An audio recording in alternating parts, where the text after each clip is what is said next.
Good. I will share my screen and we'll go straight to the first slide. I shall give a series of slides with technical descriptions and then we will have a discussion. I want to get rid of the control bar, which gets in the way. That's much easier for me. I would like you all to be muted, please. If you would switch off your microphone, that's much easier for me. We all know, I think, that this, as far as personalities is concerned, concerns just one person, and that, of course, is Elon Musk. Elon Musk is one of those people that always has his eye on the future. In his case, the 22nd century, and his firm belief that sooner or later Homo sapiens will spread. Here's a picture of Mars, there are 3 starships in the corner there on the left-hand side. And I think that's a wonderful vision, and it's one that I share and have shared for many years. Many of us will have grandchildren that will see the 22nd century, and we have no idea what it will be like. But of course, Elon Musk has the distinction of actually creating what his view is, his vision is. To do that, he has to make rockets, fire them up, and catch them as they return. Catch them because landing with your motors, your rocket motors on it, is dodgy. So he has this device that you see on the left called the Mechazilla, and it has chopsticks to catch the vehicles as they arrive. Here's one. Here's a plan of what Mechazilla looks like. A Starbooster has arrived back and it's landed on the chopsticks, and those grid fins are holding it in place. The booster, you should be aware, is almost empty at this point, but it has 30 Raptor engines in the bottom, 30 of them, and it weighs 240 tons, roughly speaking. The job of the chopsticks is to pick up the Starship and the Starbooster and put them on the launch deck, which is here. We'll look a bit more at the launch deck. With this video, you can see that a Starship has just been placed on top of the booster. And this is a wet dress rehearsal, which actually took place this week on Tuesday. And this is a film of that wet dress rehearsal. The first time the entire rocket was fueled up. It was not actually fired up. On the right here are the storage tanks for liquid methane and liquid oxygen, cryogenically cooled, so that they can be condensed and loaded into the Starbooster, which is this part of the vehicle. And that is the Starship on the top. That is the bit that goes into space, and the Starbooster goes up about 100 miles and then returns and lands. And it lands grabbed by a pair of chopsticks. Let's continue that. Sorry about the noise. The booster is being fueled by the methane and the oxygen in the tanks there by pipes leading under the ground and fed into the booster via the launch deck. Launch deck is actually quite a complicated bit of apparatus. I'll switch off the video in a minute. The launch deck actually, I will tell you about in more detail later on. on the left-hand side, you'll see that as the fuel is going in, it's causing frost to appear on the stainless steel outer of the booster. Methane at the top, liquid oxygen at the bottom. We'll continue with that refueling.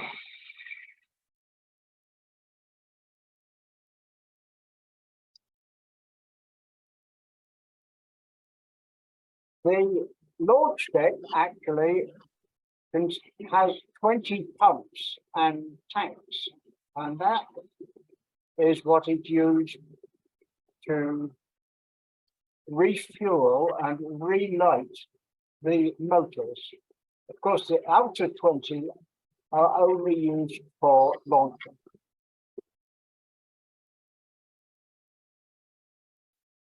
The liquid methane tank is full now and it vents. They didn't stop the pump fast enough.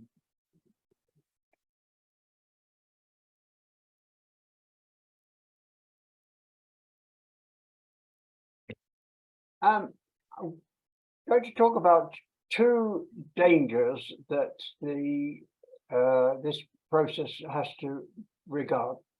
The first and most important probably is re-entry. When the Starship booster, the Starbooster, re-enters it from 100 miles up, and it requires to turn so that it approaches belly first. It cannot go nose first. I'm using the shuttle as an example of this because we all are aware of the shuttle disaster. The last shuttle landed in August 2011, and that led to 11 years of ignominy for NASA, since they had to ask politely the Russians if they could use Soyuz in order to service the International Space Station.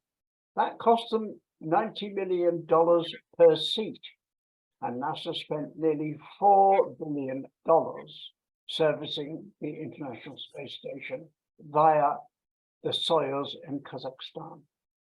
The shuttle is very interesting.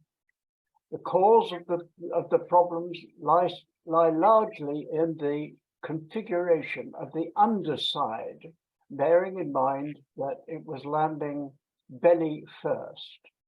And these tiles, there were 24,300 of them,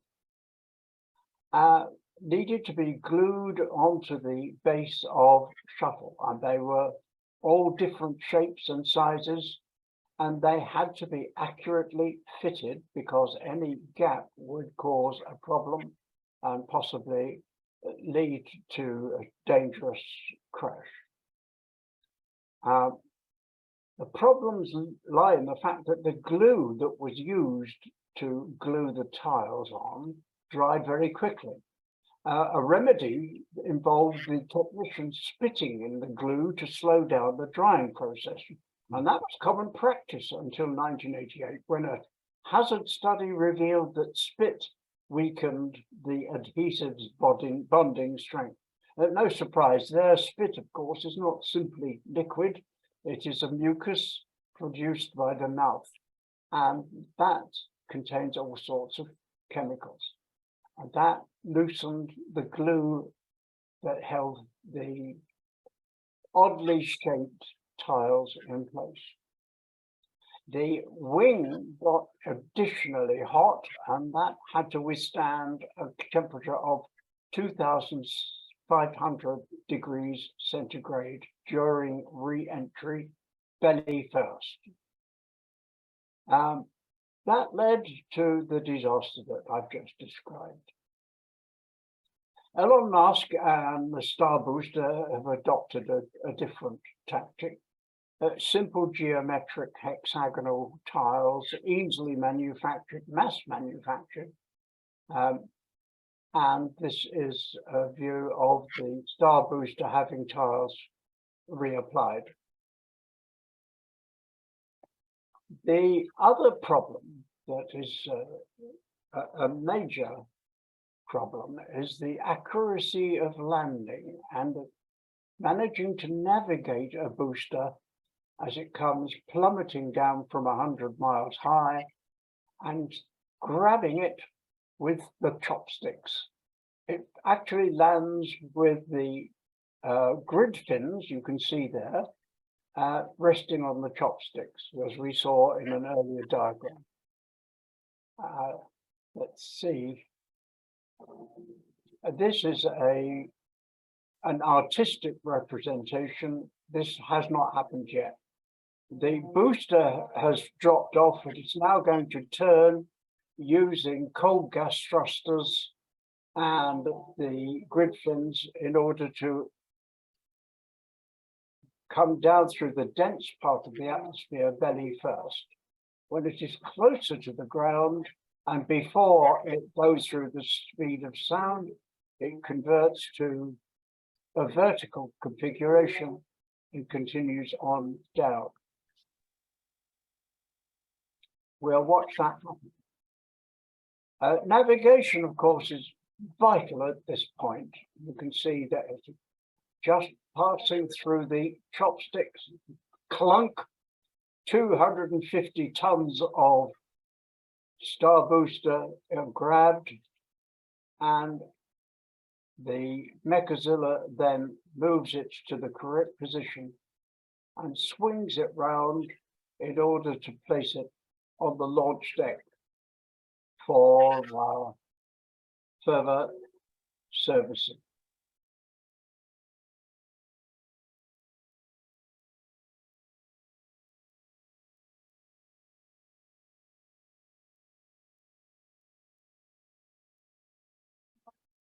We'll talk a little bit more about that process later on.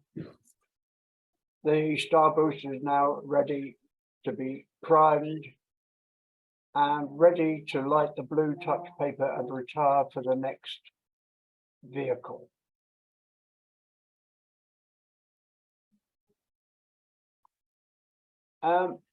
We talk about cold gas thrusters. It's interesting that quite recently, Elon Musk was saying that they were thinking of designing something called hot gas thrusters, which have not been tried before, not using liquid nitrogen, but using the ullage gas from inside the tanks, because, of course, when the booster lands, it still has some residual fuel inside it. And in order to get rid of that, it must be vented before it can be approached, and they can start reconfiguring and refilling the tanks. Musk has some good experience of navigation, accuracy of navigation. It's very important. And we can see this particular Falcon Heavy twin landings that took place a few months ago, and both of those are landing in the center of the target area, and that's important, as we will hear later on. When landing on a floating platform, of course, it's not quite so accurate, but that's no surprise. But still, that particular booster, a Falcon 9 booster, has landed within the area that the chopsticks would be able to cope with. Not so for the Starship itself, the business bit. When those return from space or wherever they've been, they navigate using the fins top and bottom, and they are not quite as accurate or as useful as the grid fins. That particular one, I think if you are following SpaceX, this is SN20, a test, a successful test, they said, landing, but it's not on the target area, and that would actually present a hazard if it was landing and hoping to be grabbed by chopsticks. On the right, you can see the beginning of the construction of the launch deck. So this is taken some year or so ago. Well, I'm going to stop sharing and we'll have some sort of a discussion. I hope that was fruitful and interesting, but I would like 10 minutes, if you don't mind, no, 10 seconds actually, to give a personal point of view. I saw an interview with Elon Musk, which took place quite recently, and he was asked a question, if the chopsticks are moving towards grabbing a descending rocket booster, what happens if the booster isn't central and one chopstick touches it before the other chopstick? In effect, is it sensitive enough to know that, or does it just continue? And Musk looked distinctly uncomfortable, but replied, well, we hope it doesn't do that.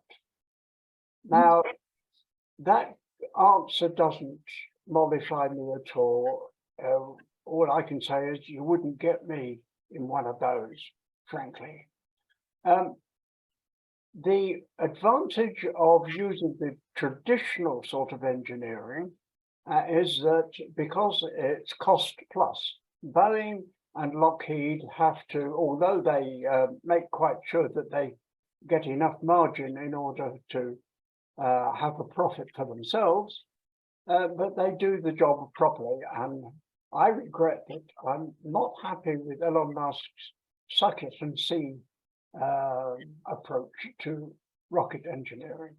And on that note, I will invite you to unmute yourself, a quick bit of administration. If you want to comment or ask a question, put one hand up. Not a finger, please, a hand. If you want to interrupt somebody who's speaking, put two hands up and you will be permitted to interrupt for one sentence only. No speeches. Okay, who's first? Thank you, John Ramage. I see you, and I see Donald Denham. Okay, well, it's an interesting talk. I wonder, is there the Falcon 9 rocket has been very successful. It's landed accurately tens of times without problems. Why have they gone over to this, what seems a bit more of a hairy landing technique? Is it because of the weight of the Starship booster, or is there some other problem? It seems once they've developed the landing system on legs, it seems a shame to go away from it. Right. My answer is I don't know. Does anyone else know? Lee, have you got an answer to that? I think it's just sheer size of the rocket and the number of engines underneath it. 30 engines blasting out. I know they'll only be firing a number of 2 or 3 of them on descent, but the actual booster's got, I think it's 150 metric ton lifting capability, so it's very, very much bigger than even the Falcon Heavy. Right, Donald, did you have your hand up? I did, thanks, Tom. I had a couple of questions and a philosophical comment to make, if I might. Just to go back to the Challenger tiles, the 24,000 tiles, why were there so many? Why couldn't they be just made bigger and fewer of them? Why were there so many? What is the booster speed when it's coming down towards those chopsticks? Is it going at a very fast pace, in which case it's likely to keep going? And I presume that the philosophy of Elon Musk is to be able to reuse, to recycle everything so that it can be used more than once. But what worries me about this and about all of this exploration at the moment is that it is doing further damage to our planet, our own planet. It's as if he's given up on Earth and sees the future outside of Earth. And I think that's disappointing, to say the least. I'd like to see those resources put into saving our own Earth environment rather than burning up so much energy sending rockets into space. Yes. I think as far as the tiles are concerned, I can answer that to some extent. The Air Force, the US Air Force, said, well, this thing is landing, gliding in like a plane, and therefore it has to have a configuration which permits it to glide. That meant that the tiles were all a different shape and size. And of course, you have to bear in mind that the tiles had to fit very closely together. They couldn't afford any gaps. That and the fact that they had already put on several thousand tiles with glue that had spit in it was, well, there was obvious going to be a problem there. As far as saving the Earth is concerned, yes, I agree, but, well, I have no comment. Another question, another comment. Yes, Barry.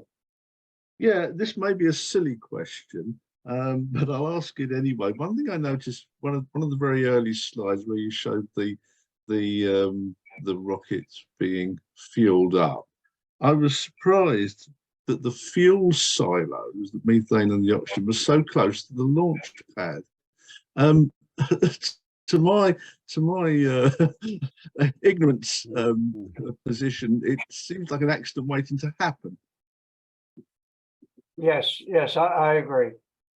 Another comment or question? Goodness me, that's surprising. David Tordoff, I see your hand. Yeah, I may have missed this earlier, but the action of the chopsticks, is it that it captures it by just friction and pressure, or are there any other factors that actually work towards the grab? Is there any magnetism or anything like that? I can answer that. It doesn't grab it round the trunk. It positions itself so that the rocket, the booster rocket, lands on the grid fins. The grid fins are, of course, 16 feet long and 8 feet wide and made of stainless steel. And it's their function not simply to navigate, but to hang in the chopsticks. All right. Yeah, thank you. Another question, another comment. Yes, Donal. Sorry, I had asked a second question. That was what speed are the boosters of the rocket going at when they're grabbed? I would probably say that as slow as they can make them. Fortunately, of course, on the boosters there are no human beings on board, but even so, it does present a considerable problem. Seeing that the booster weighs 250 tons and lands on the grid fins. More questions? Yes, Tim. No, you're okay. Yeah, it occurs to me though that his sucking to sea approach has got him a long way ahead of the others. He hasn't killed anybody yet. But that's very true, and he has been remarkably 165, I think, landings of the boosters of Falcon 9, and that's jolly good, and I'm very pleased to see that. I watch them every time. I just love to watch them land, but you can't do that with a star booster. It's so much bigger. Yeah. Yeah. No questions, no answers. David, your hand. Oh, sorry. So I was doing a bit of quick feverish research because the thing that intrigued me was how the Mechazilla, but after it's caught the ship, it then repositions it onto the launch platform.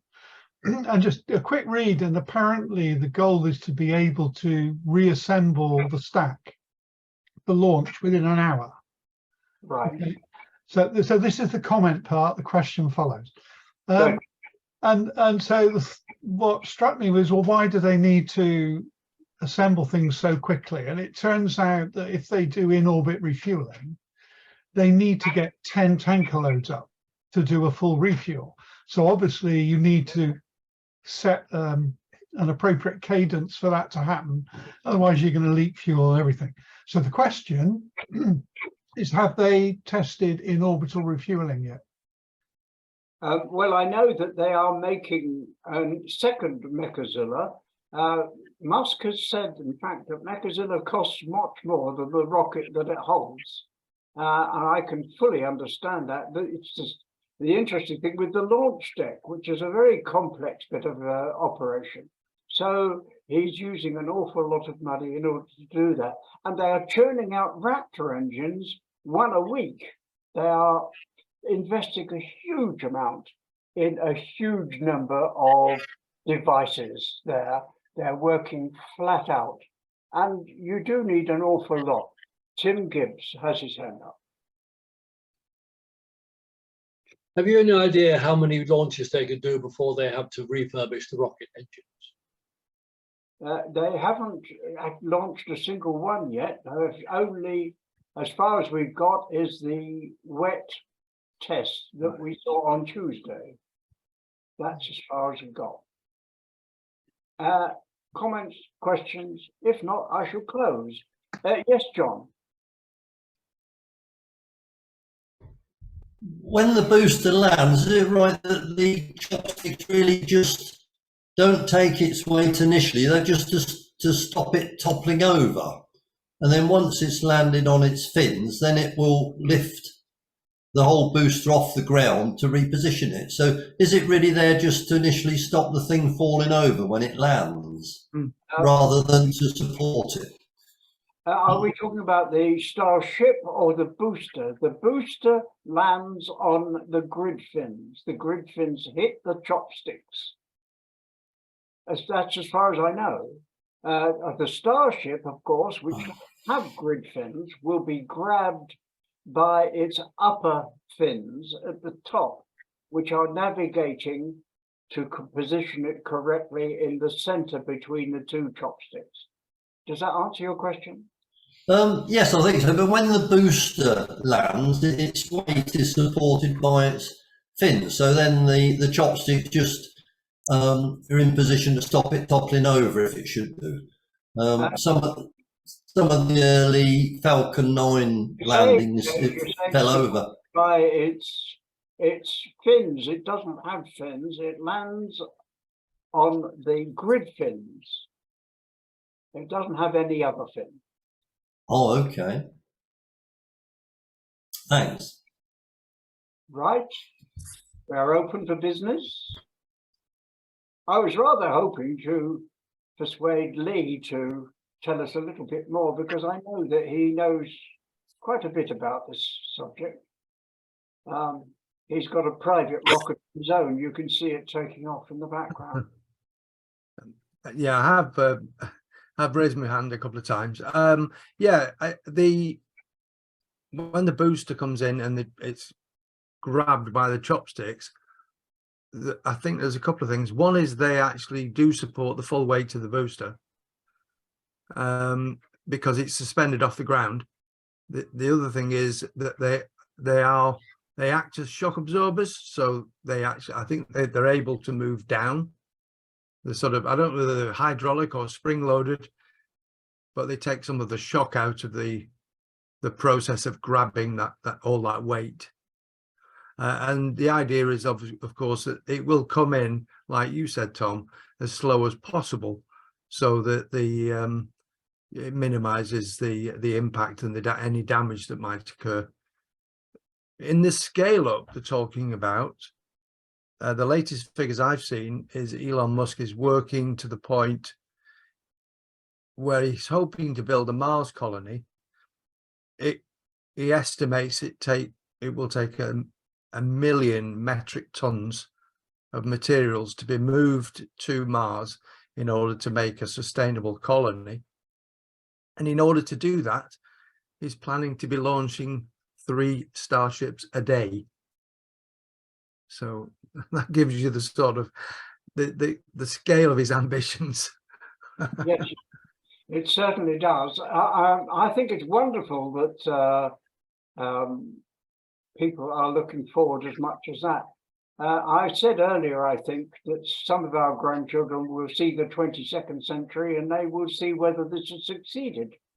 Their grandchildren, of course, will live in a totally different world.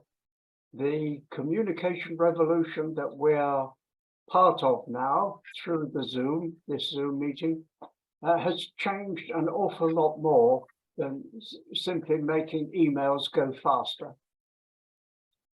And that was, of course, that was my career. Any more questions or comments? If not, I will say thank you very much for joining me and joining us. Do please go and have a look at U3A Communities. We have a splendid program, free of charge. We would love to see you again. We are more than just Barry Zussman and Steve Carpenter, although I'm so pleased that they were able to help me with this particular talk. Thanks, Tom. Okay. Yeah, thank you very much. Thanks, Tom. Yeah, thank you. Very good. Thank you. Thank you, Tom. Great. Good stuff. Bye. Good. Thank you.